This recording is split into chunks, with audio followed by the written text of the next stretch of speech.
Hola, soy Mateo.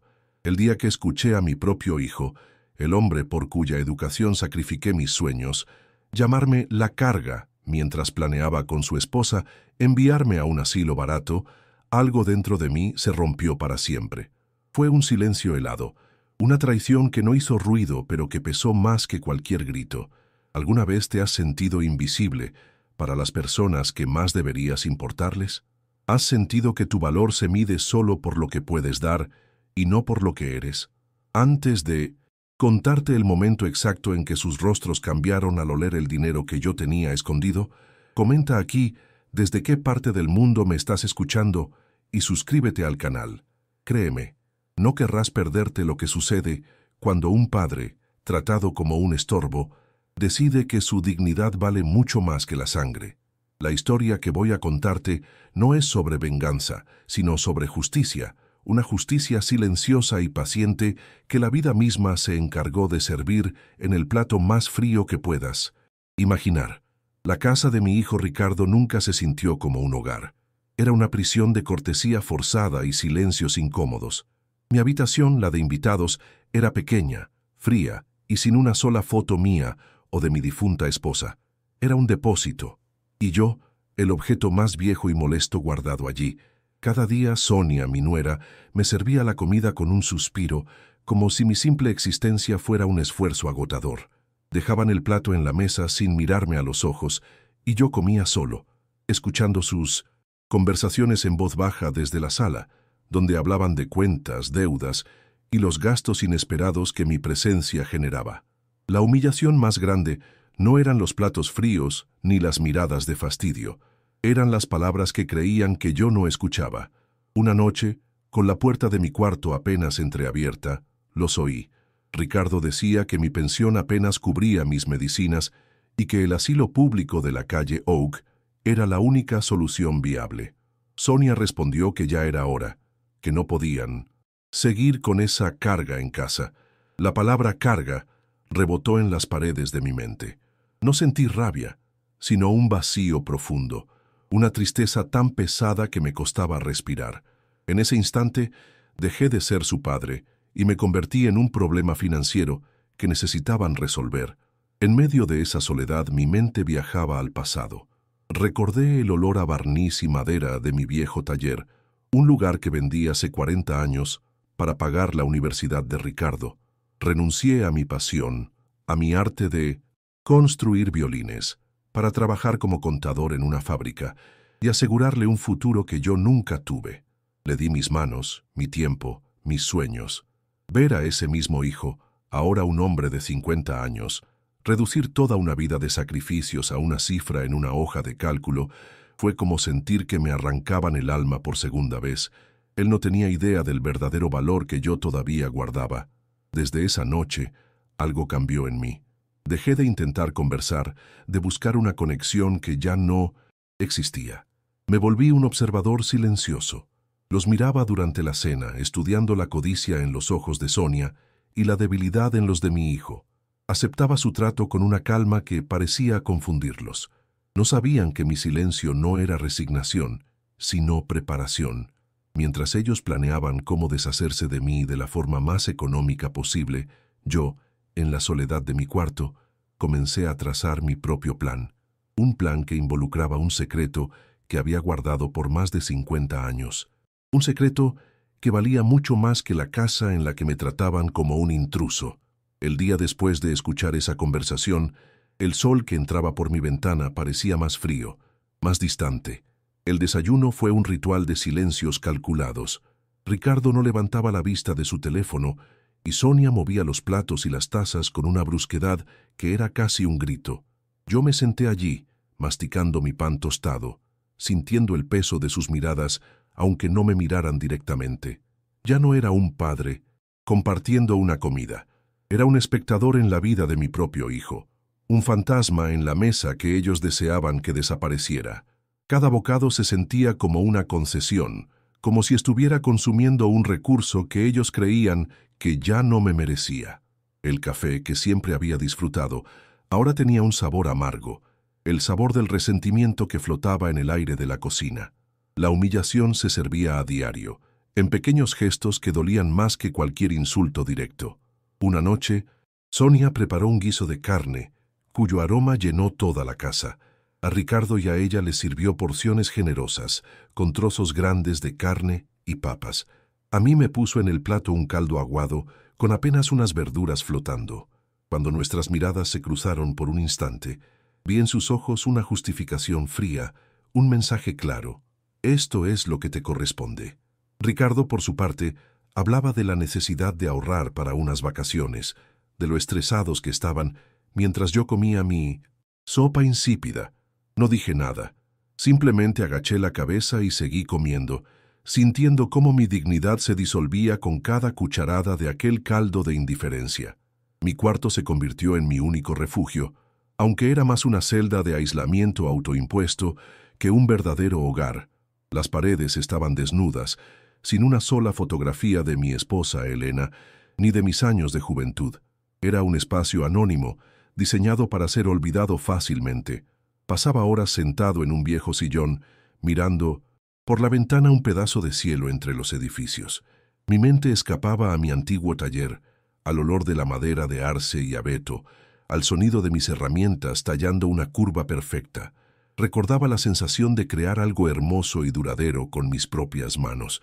En esa casa yo no creaba nada.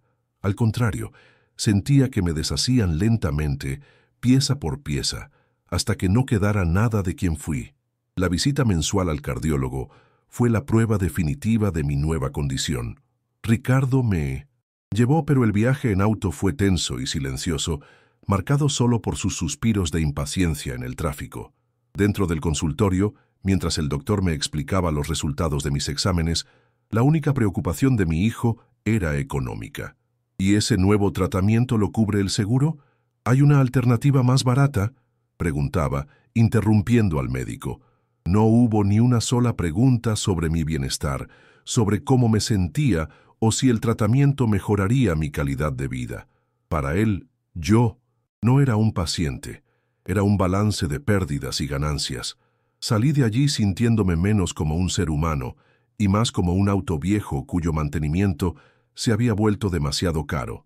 Poco después, la guerra psicológica se intensificó. Empezaron a aparecer folletos de residencias para ancianos sobre la mesa del comedor. Villa Serenidad, el descanso del Roble. Los dejaban allí, como por descuido, sabiendo perfectamente que yo los vería. Sonia a veces comentaba en voz alta, dirigiéndose a Ricardo, pero con la intención de que yo la escuchara. Leí que en estos lugares tienen actividades todo el día. Los mayores no se sienten solos. Era una forma cruel de decirme que yo era una molestia y que mi soledad era un problema que ellos no estaban dispuestos a solucionar. Cada folleto era una puñalada, un recordatorio constante de que mi presencia en su hogar tenía fecha de caducidad y que ellos estaban contando los días para que llegara. Una tarde, mientras la lluvia golpeaba suavemente la ventana de mi cuarto, un recuerdo me asaltó con una fuerza abrumadora. Recordé a Ricardo cuando tenía apenas 8 años, postrado en cama con una neumonía terrible. Mi esposa Elena y yo no nos separamos de su lado durante casi una semana. No dormimos, apenas comimos, y nunca ni por un segundo pensamos en él como una carga. Era nuestro hijo, nuestro universo entero. Comparar ese amor incondicional con la fría contabilidad de mi hijo adulto me partió el corazón de una manera nueva y definitiva. El hombre por el que había sacrificado mis sueños de luthier ahora me veía como un error en su presupuesto. La ironía era tan amarga que me quemaba la garganta. Ese recuerdo fue el catalizador. La tristeza profunda que me había paralizado comenzó a transformarse en una resolución fría y silenciosa. No iba a permitir que me desecharan como a un trasto viejo. No iba a terminar mis días en un asilo lúgubre, esperando la muerte en un cuarto sin alma. Mi vida, mi dignidad y mi legado valían más que eso. Esa misma noche, con la casa sumida en la oscuridad y el silencio, saqué una vieja caja de madera de debajo de mi cama.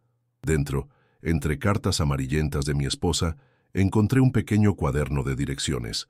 Con manos que temblaban no de debilidad, sino de una nueva determinación, busqué un nombre: Alessandro Rossi, el único amigo que conocía el secreto que yo había guardado durante 50 años. La llamada a Alessandro Rossi fue uno de los actos más difíciles y liberadores de mi vida. Marqué el número internacional con dedos que no temblaban por la vejez, sino por el peso de la decisión. Sostuve el teléfono con fuerza, hablando en un susurro para que mi voz no viajara más allá de las delgadas paredes de mi cuarto. «Alessandro, soy Mateo», dije, y sentí que una parte de mí que había estado dormida por décadas despertaba. Le expliqué la situación sin entrar en los detalles humillantes de mi vida actual. Le hablé de los instrumentos, de mi cuarteto, mi obra final. Le pedí que iniciara el proceso de venta con el coleccionista de Zúrich.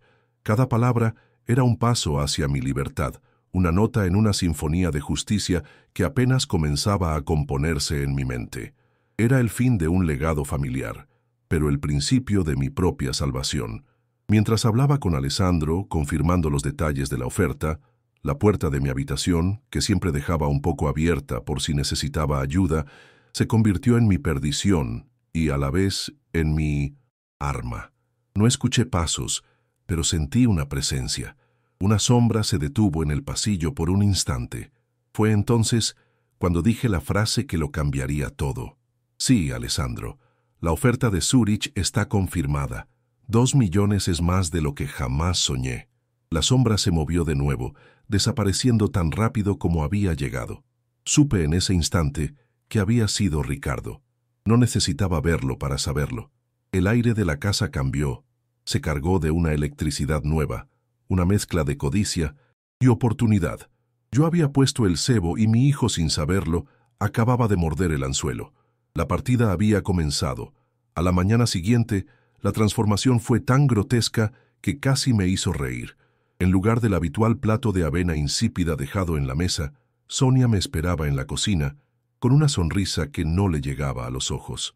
«Buenos días, papá Mateo. ¿Dormiste bien? Te preparé unos huevos revueltos como a ti te gustan», dijo con una dulzura empalagosa. Ricardo estaba sentado, leyendo el periódico, pero lo bajó para mirarme. «¿Necesitas algo, papá? ¿Estás cómodo?» La palabra «carga» parecía haber sido borrada de su vocabulario, reemplazada por un «papá» repetido hasta el cansancio. Yo simplemente asentí. Comí mis huevos en silencio y observé el teatro que se desarrollaba ante mí. Ellos creían que yo no me daba cuenta, pero yo veía cada movimiento, cada gesto falso. Eran depredadores oliendo a su presa. La farsa se intensificó esa misma tarde. Ricardo llegó del trabajo cargando una caja enorme. Con un esfuerzo exagerado, la llevó a mi habitación y la abrió, revelando un televisor de pantalla plana. «Para que no te aburras, papá, para que veas tus programas favoritos con comodidad», anunció, como si fuera el hijo más considerado del mundo. Esa noche la cena fue un banquete. Sonia cocinó un estofado de ternera, un plato que no probaba desde que Elena vivía. Me sirvieron la mejor porción, llenaron mi copa de vino y no pararon de preguntarme si todo estaba de mi agrado. Acepté sus regalos y su comida con una gratitud silenciosa, dejando que creyeran que su repentino cambio de actitud me estaba conmoviendo. Pero por dentro sentía una frialdad absoluta. Cada bocado, cada gesto amable, era una capa más de su hipocresía. Luego vinieron las preguntas, torpes y mal disimuladas. Durante la cena, Ricardo carraspeó y dijo: «Papá, el otro día te escuché hablando por teléfono. Mencionaste algo de Zúrich. ¿Tienes amigos en Suiza?» Sonia intervino, rápidamente, fingiendo un interés casual. «Mateo, nunca nos has contado mucho sobre tus negocios o tus ahorros. Siempre has sido tan reservado». Estaban pescando, lanzando sus redes con la esperanza de atrapar el gran pez de $2 millones. Les di respuestas vagas, sonrisas cansadas y desvíos sutiles.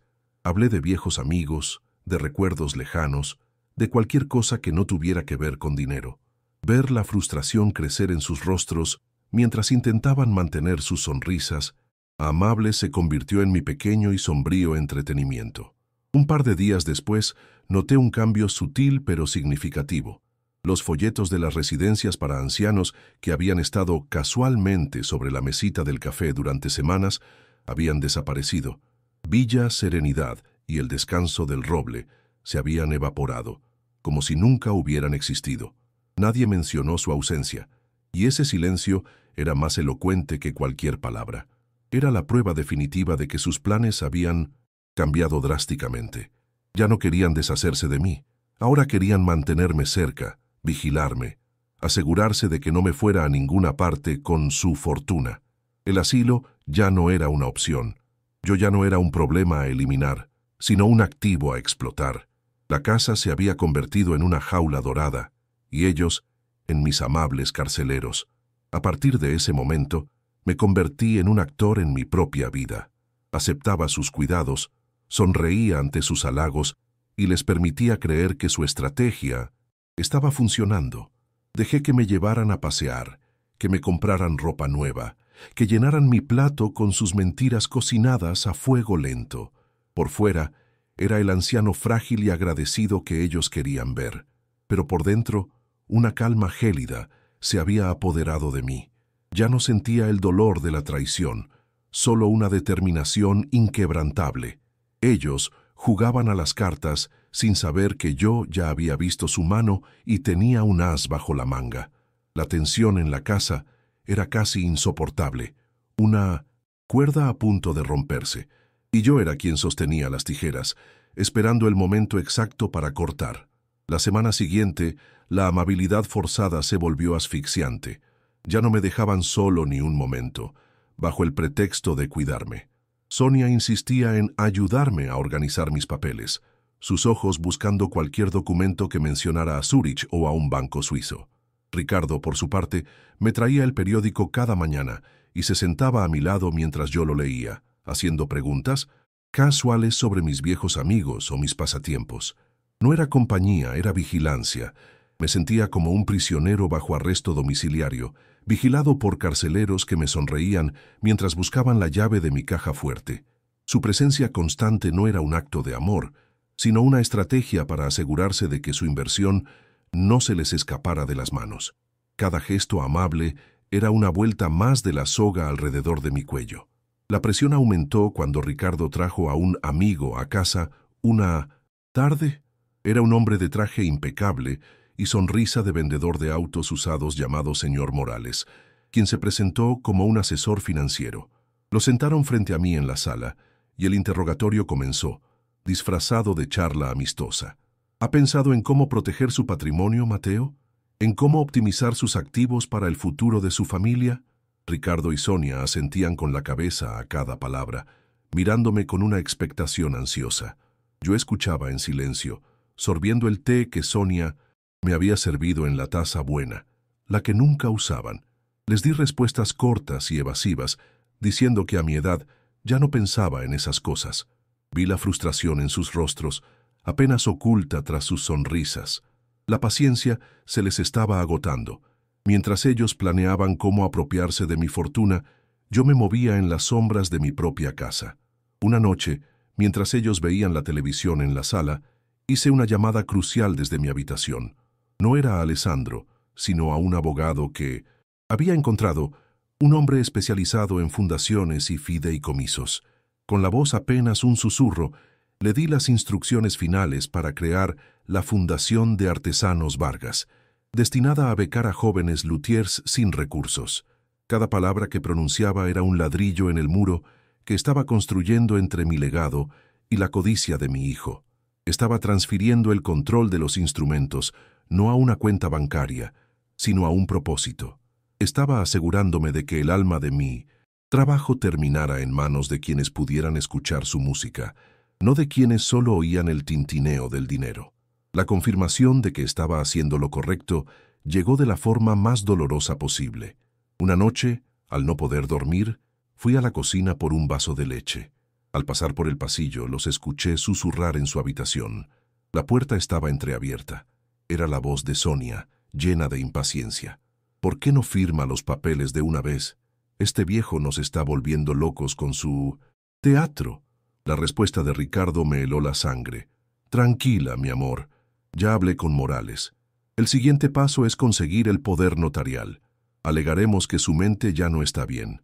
Una vez que lo tengamos, lo moveremos a una residencia privada muy bonita. Él estará cómodo y nosotros finalmente podremos usar ese dinero para vivir como merecemos. No era solo la avaricia, era el desprecio absoluto, el plan de anularme como persona. Regresé a mi cuarto sintiendo que el suelo se movía bajo mis pies. La palabra carga había regresado, pero esta vez era peor. Ahora era un incompetente mental al que había que despojar de su voluntad. Me senté en la oscuridad, no con tristeza, sino con una claridad terrible. Todas mis dudas se disiparon. Cualquier pequeño rastro de culpa que pudiera sentir por desheredar a mi único hijo se evaporó en ese instante. Ellos no solo querían mi dinero, querían borrarme, declararme inválido para robarme lo que había construido con mis manos y mi alma. Habían cruzado la última línea. El amor de padre que aún quedaba en algún rincón de mi corazón murió esa noche, reemplazado por la fría y dura resolución de un juez a punto de dictar sentencia. El teatro de la amabilidad continuó durante los siguientes días, pero para mí ya era una comedia macabra. Veía sus sonrisas y solo podía pensar en la palabra poder notarial. Observaba sus gestos de cuidado y veía las garras de los buitres. Acepté su comida, sus atenciones y sus falsos halagos con una serenidad que los desconcertaba aún más. Ellos creían que estaban ganando, que su presa estaba a punto de caer en la trampa. No tenían idea de que yo ya había escapado, de que sus planes se basaban en una fortuna que legalmente ya no estaba a mi nombre. El dinero ya tenía un destino, y no era el bolsillo de ellos. Yo solo esperaba el momento adecuado para bajar el telón de su patética obra. Ese momento llegó el viernes. Ricardo y Sonia se acercaron a mí con sus mejores sonrisas, las más amplias y falsas, esa de todas. «Papá», dijo Ricardo poniendo una mano en mi hombro, un gesto que ahora me producía una repulsión física. «Este domingo vamos a preparar una cena especial, solo nosotros tres, para celebrar a la familia y hablar de nuestro futuro juntos». Sonia añadió: «Será una noche para recordar, Mateo, un nuevo comienzo para todos». Asentí lentamente, mirándolos a los dos directamente a los ojos. «Claro, hijo, me encantaría». Accedí a su invitación, sabiendo que no sería un nuevo comienzo, sino el final definitivo. Sería la noche en que la justicia, mi justicia, finalmente sería servida. Y el plato principal sería la verdad. Llegó el domingo. La mesa del comedor, donde tantas veces comí en un silencio humillante, estaba vestida con un mantel de lino y la vajilla buena, esa que Sonia solo sacaba en Navidad. El aroma de un asado de cordero, mi plato favorito de toda la vida, llenaba el aire. Ricardo me sirvió una copa de un vino caro, y Sonia no dejaba de sonreír, preguntando si estaba cómodo, si necesitaba algo más. Se sentaron frente a mí, con los rostros iluminados por una expectación febril, como dos actores en el acto final de una obra cuyo guión creían conocer de memoria. Yo comí despacio, saboreando no solo la comida, sino la ironía de aquel banquete. Era la última cena y ellos, sin saberlo, eran los que estaban a punto de ser sacrificados en el altar de su propia codicia. Después del postre, Ricardo carraspeó, colocó los codos sobre la mesa y me miró con una seriedad ensayada. «Papá», comenzó, con una voz que pretendía ser cálida y confidencial, «Sonia y yo hemos estado pensando mucho en nuestro futuro, en el futuro de la familia. Con tus recursos y nuestra visión, podríamos finalmente comprar la casa de nuestros sueños. Un lugar con un jardín grande para ti, una habitación más cómoda. Sería una inversión para todos, un legado». Sonia asintió con fervor, añadiendo: «Imagina, Mateo, todos juntos, sin preocupaciones económicas. Es lo que siempre quisimos, ¿verdad? Cuidar de ti como te mereces». La propuesta quedó flotando en el aire, pulcra, empaquetada en papel de regalo de amor filial, esperando mi firma invisible. Dejé mi copa sobre la mesa, produciendo un sonido suave que cortó el silencio expectante. Los miré a ambos, a mi hijo y a su esposa, y por primera vez en meses les ofrecí una sonrisa genuina, pero cargada de una tristeza infinita. «Es curioso», dije, con la voz tranquila y clara. «Hace apenas unas semanas yo era una carga, un problema financiero que planeaban despachar al asilo público más cercano. No había sueños de jardines ni de legados familiares, solo folletos de Villa Serenidad sobre la mesa. Y ahora, de repente, soy el pilar de un futuro próspero. Vi cómo sus sonrisas se congelaban en sus rostros. El color desapareció de las mejillas de Sonia y la mandíbula de Ricardo se tensó. El telón de su farsa acababa de ser rasgado. Antes de que pudieran reaccionar, continué. Ustedes escucharon una cifra, 2 millones, y su mundo cambió, pero no entendieron nada. Ese dinero no viene de acciones, ni de una cuenta de ahorros olvidada. Proviene de mi alma. Hice una pausa, dejando que mis palabras se asentaran. Durante 50 años, en secreto, construí mi obra maestra. Un cuarteto de cuerdas, 2 violines, una viola y un violonchelo. Los tallé con las maderas que mi padre me legó, maderas que esperaron medio siglo para cantar. No son solo instrumentos, Ricardo. Son mi vida, mis sueños sacrificados, el amor por tu madre en cada curva. Son todo lo que ustedes nunca se molestaron en ver, en preguntar, en conocer de mí. La incredulidad en sus rostros era casi cómica. ¿Violines?, balbuceó Ricardo, como si la palabra fuera de un idioma extranjero. ¿Estás diciendo que 2 millones de dólares vienen de unos instrumentos de madera? Su voz, antes melosa, ahora era áspera, llena de una confusión que rápidamente se transformaba en pánico. Papá, deja de jugar. ¿Dónde está el dinero? El coleccionista de Zúrich, lo que escuché, eso es real. Sonia se inclinó hacia adelante, sus ojos desorbitados. Mateo, por favor, tenemos planes, deudas. Ese dinero nos pertenece. Es tu deber como padre ayudar a tu hijo. La palabra deber salió de su boca como un veneno, despojando cualquier vestigio de afecto que alguna vez pudo haber existido entre nosotros. Los miré por última vez, no con rabia, sino con una lástima profunda y helada.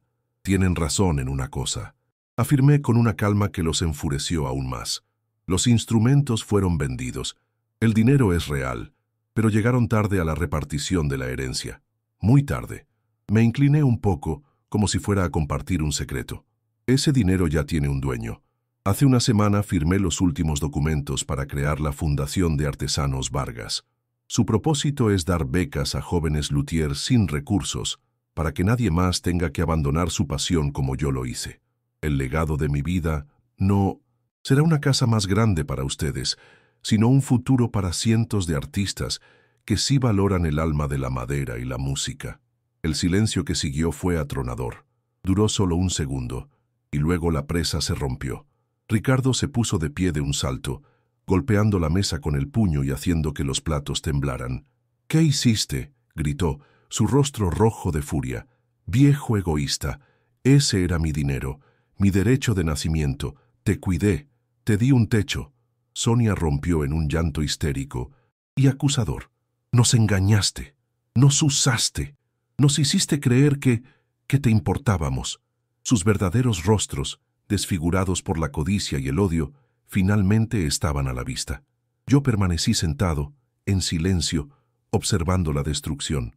No sentía victoria, solo la amarga confirmación de que mi decisión había sido la única correcta. Había perdido un hijo, pero había salvado mi alma. Mi partida no fue dramática ni ruidosa. Mientras Ricardo volcaba su furia sobre la mesa del comedor, Sonia sollozaba acusaciones sin sentido. Yo me levanté en silencio y caminé hacia mi antiguo cuarto.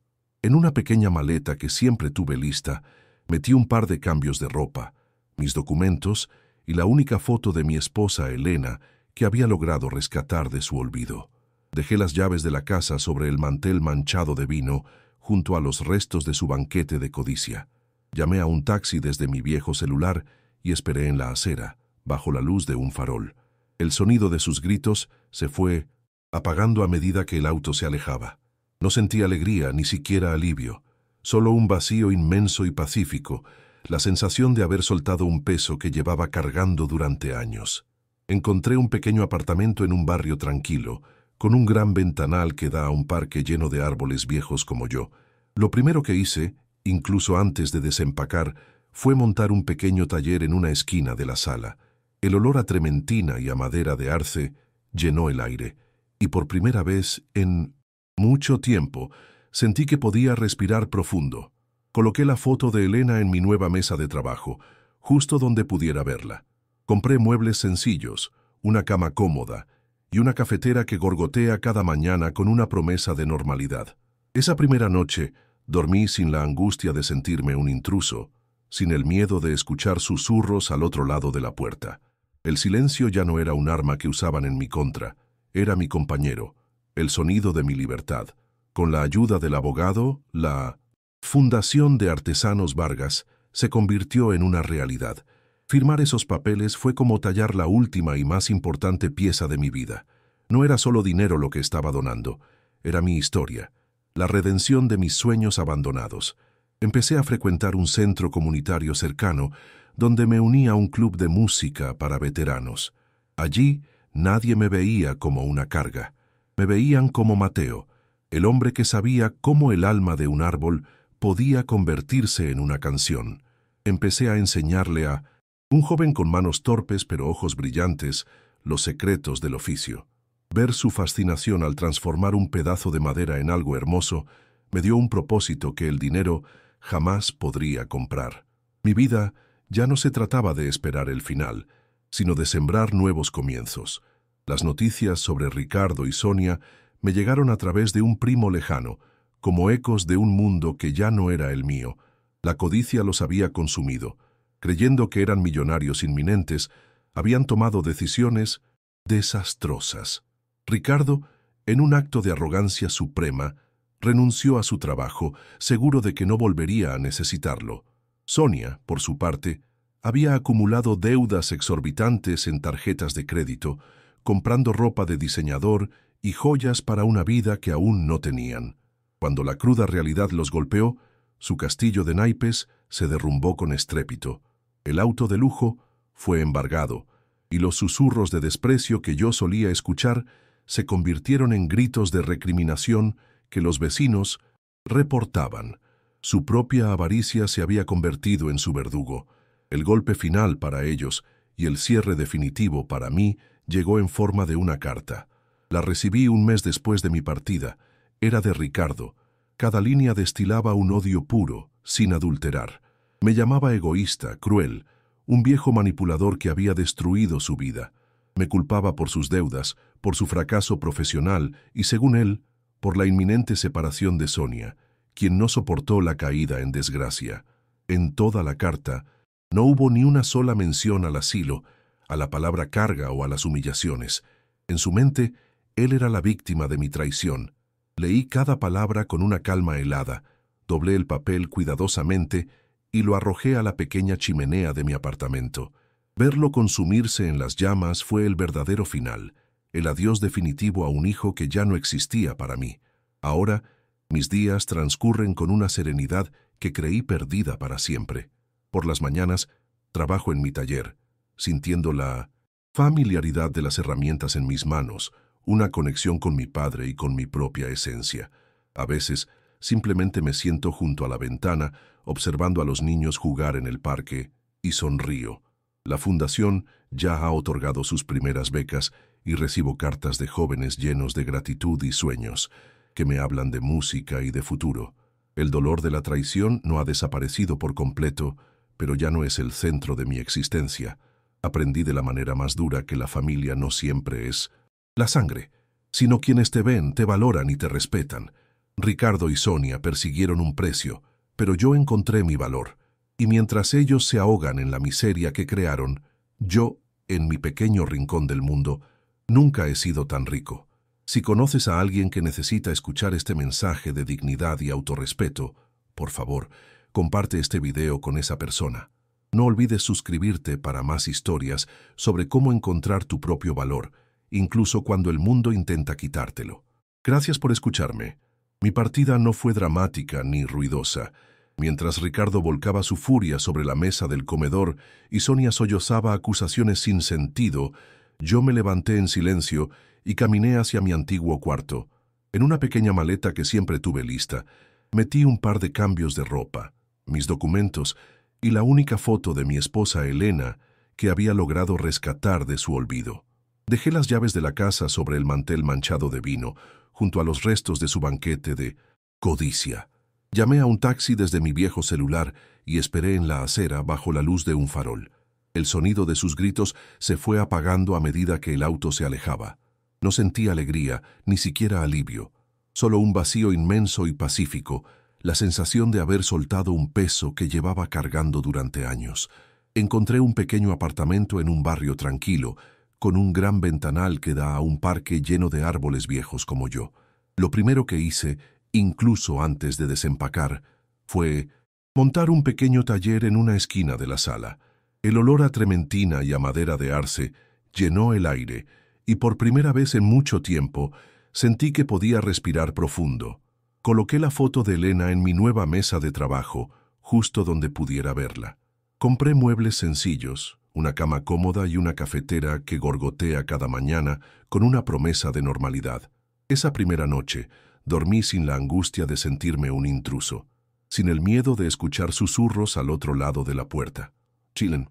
Silencio ya no era un arma que usaban en mi contra, era mi compañero, el sonido de mi libertad. Con la ayuda del abogado, la Fundación de Artesanos Vargas se convirtió en una realidad. Firmar esos papeles fue como tallar la última y más importante pieza de mi vida. No era solo dinero lo que estaba donando, era mi historia, la redención de mis sueños abandonados. Empecé a frecuentar un centro comunitario cercano, donde me uní a un club de música para veteranos. Allí, nadie me veía como una carga, me veían como Mateo, el hombre que sabía cómo el alma de un árbol podía convertirse en una canción. Empecé a enseñarle a un joven con manos torpes, pero ojos brillantes, los secretos del oficio. Ver su fascinación al transformar un pedazo de madera en algo hermoso me dio un propósito que el dinero jamás podría comprar. Mi vida ya no se trataba de esperar el final, sino de sembrar nuevos comienzos. Las noticias sobre Ricardo y Sonia me llegaron a través de un primo lejano, como ecos de un mundo que ya no era el mío. La codicia los había consumido.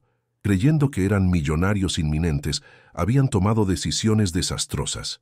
Ricardo, en un acto de arrogancia suprema, renunció a su trabajo, seguro de que no volvería a necesitarlo. Sonia, por su parte, había acumulado deudas exorbitantes en tarjetas de crédito, comprando ropa de diseñador y joyas para una vida que aún no tenían. Cuando la cruda realidad los golpeó, su castillo de naipes se derrumbó con estrépito. El auto de lujo fue embargado, y los susurros de desprecio que yo solía escuchar se convirtieron en gritos de recriminación que los vecinos reportaban. Su propia avaricia se había convertido en su verdugo. El golpe final para ellos y el cierre definitivo para mí llegó en forma de una carta. La recibí un mes después de mi partida. Era de Ricardo. Cada línea destilaba un odio puro, sin adulterar. Me llamaba egoísta, cruel, un viejo manipulador que había destruido su vida. Me culpaba por sus deudas, por su fracaso profesional y, según él, por la inminente separación de Sonia, quien no soportó la caída en desgracia. En toda la carta no hubo ni una sola mención al asilo, a la palabra carga o a las humillaciones. En su mente, él era la víctima de mi traición. Leí cada palabra con una calma helada, doblé el papel cuidadosamente y lo arrojé a la pequeña chimenea de mi apartamento. Verlo consumirse en las llamas fue el verdadero final, el adiós definitivo a un hijo que ya no existía para mí. Ahora, mis días transcurren con una serenidad que creí perdida para siempre. Por las mañanas, trabajo en mi taller, sintiendo la familiaridad de las herramientas en mis manos, una conexión con mi padre y con mi propia esencia. A veces, simplemente me siento junto a la ventana, observando a los niños jugar en el parque, y sonrío. La fundación ya ha otorgado sus primeras becas, y recibo cartas de jóvenes llenos de gratitud y sueños que me hablan de música y de futuro. El dolor de la traición no ha desaparecido por completo, pero ya no es el centro de mi existencia. Aprendí de la manera más dura que la familia no siempre es la sangre, sino quienes te ven, te valoran y te respetan. Ricardo y Sonia persiguieron un precio, pero yo encontré mi valor. Y mientras ellos se ahogan en la miseria que crearon, yo en mi pequeño rincón del mundo nunca he sido tan rico.